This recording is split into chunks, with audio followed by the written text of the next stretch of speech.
Hi everybody, this is Katie. Welcome to Lesson 4 where we're looking at configuring distributed file systems.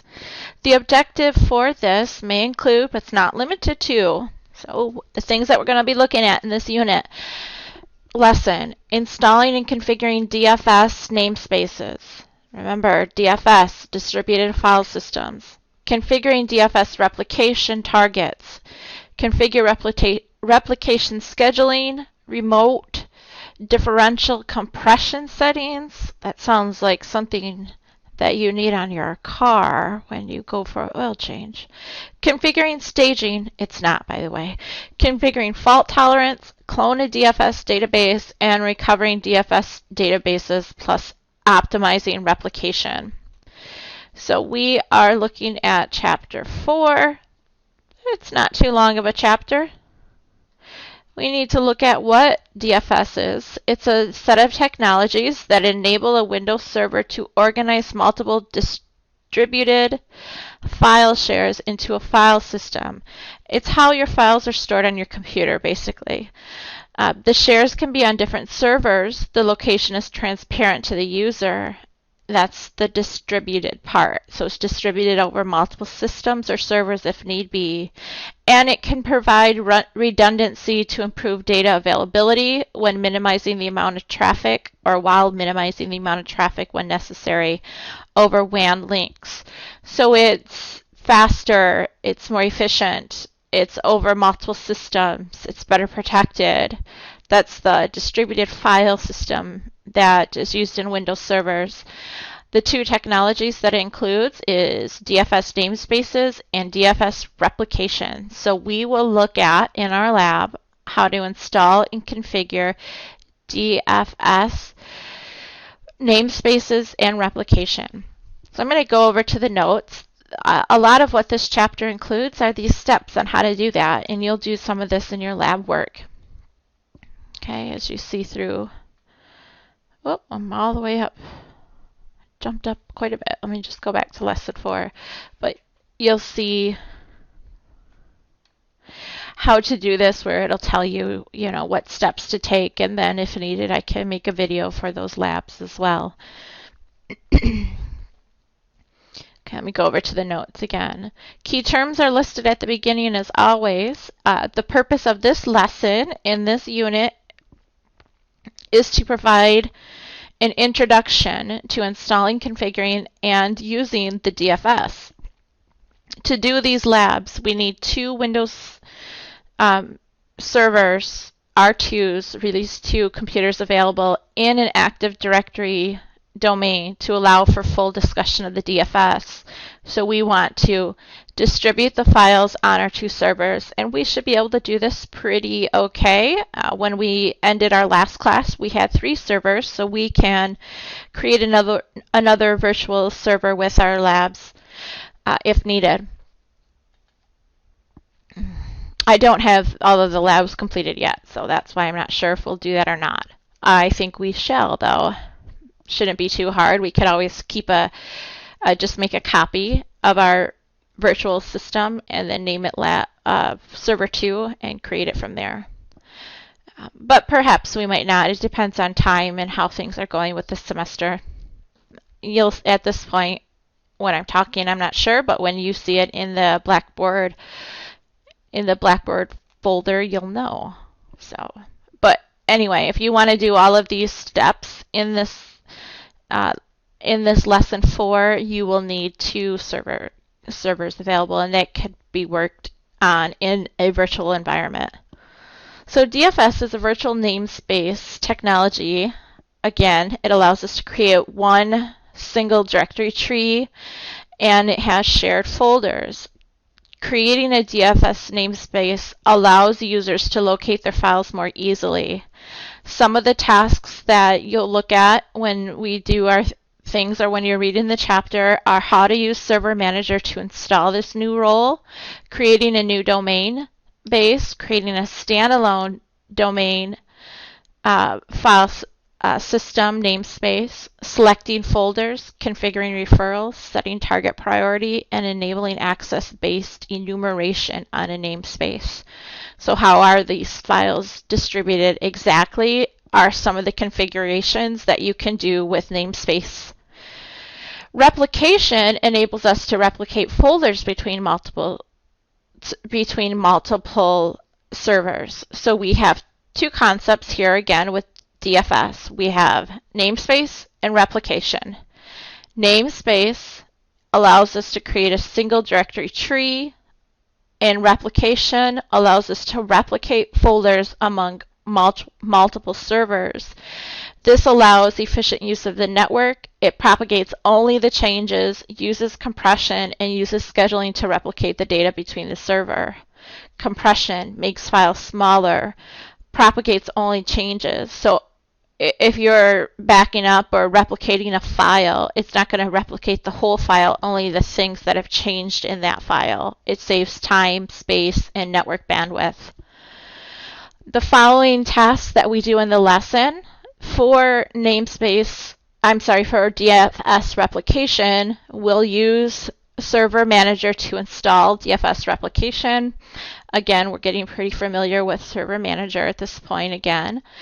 We are going to create a replication group and look at the direction of replication, the bandwidth that is utilized, and set up a replication schedule.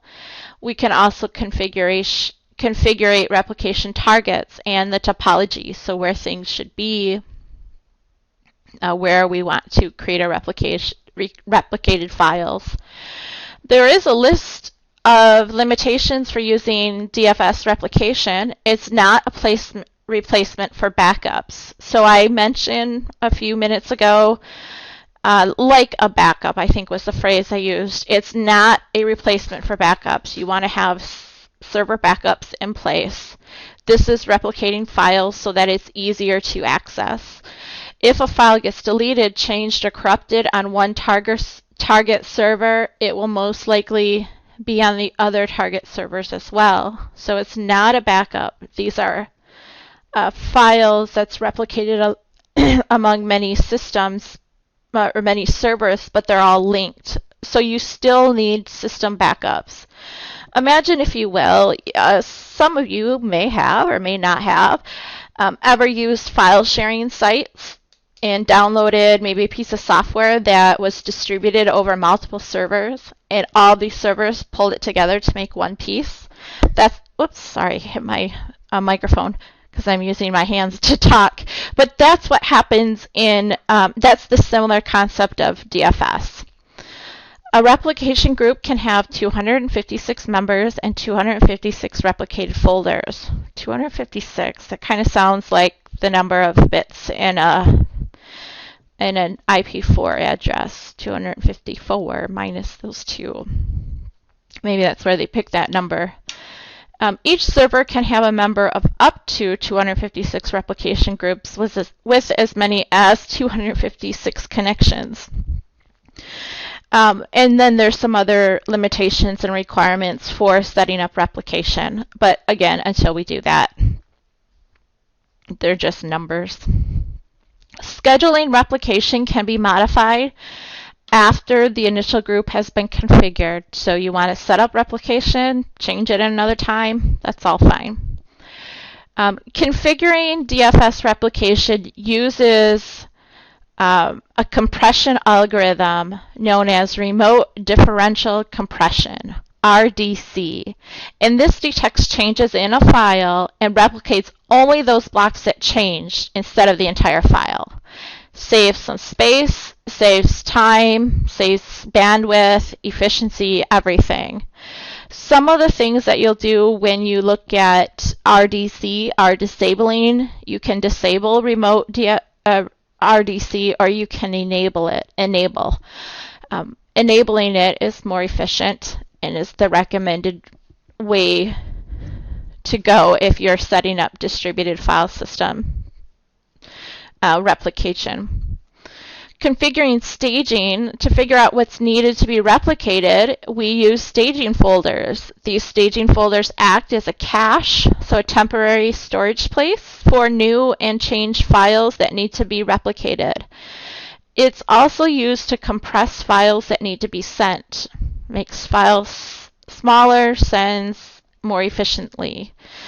The following points about staging folders are shown in this lesson. So when you read there, you'll look at the default size and the default location for staging folders, the purging process when you get rid of them, how the conflict and deleted folders work. You know, if there's a conflict with the file or folder or files that are deleted, get temporarily sent into there. So you'll read at how that works. Where they're found, and then how to set up quota limits on these two folders, and as well as how to access these folders. So these are some of the steps that you'll go in or that you'll read through when you read through the tasks of this unit lesson. Cloning a DFS database. If you have a large file repository, a lot of files, you want to replicate it to another server, it could take a long time to synchronize all those files. Windows Server R2 gives us the ability to export the database, precede the files on a destination server, and then import the database. And essentially what that does is speeds up the process. So we're not waiting for a long time as we're looking at this process or following this process, and also not taking up bandwidth at high utilization times. Recovering databases are shown. Windows Server features automatic recovery after a loss of power. You know, you have an unexpected stoppage. During the replication server, there's an automatic recovery feature that you can enable that will automatically pick up where you had left off. You can choose to do a manual recovery, you can fix any problems, and then you can do the backup of the files. The next section explained in this lesson, optimizing DFS replication. There are several changes that enhance DFS. This is file staging, that we already looked at, support for larger repositories that we looked at, and then the ability to disable cross-file RDC. The RDC was the, right up here, remote differential compression. So cross-file compression. It can be used to optimize, take extra space out of here, RDC can be used to optimize performance when replicating files over a slower WAN link. So you're compressing them, it increases performance when you're on a slower base network, essentially is what we're giving us the ability to do. Configuring fault tolerance. So DFS namespace offers ease of use when trying to locate a shared folder, and DFS replication replicates files from one server to another. They are combined, they offer fault tolerance on the network, making sure that we have all our bases covered. How DFS namespaces and replication work together to create fault tolerance is explained in 4 steps in the book and right here. We created the same folder on multiple servers. They don't have to have the same name, but they're linked together. We share those folders, we configure replication, and then we create a namespace that has the targets. Some of the tasks in lesson 4 show us how to do those things. So enjoy it, read the chapter. Let me pull this up in case you want to look at these 2 business case scenarios. This helps. You never know if these will show up on the midterm or the final, but if we have 10 file site servers located with this WAN link, we try to have backups. Those are the solutions to those 2 business scenarios that are in the end of the chapter. As you notice, yeah, those are good. Those are good questions just to take a look at and analyze, because it helps think about. It doesn't show you, doesn't ask you exact process, but it helps think about the concepts of this topics that we just learned. So I like looking at those. Thanks for listening to lesson 4. You'll learn a lot more when you do the work. So enjoy the labs and the assignments. Thank you.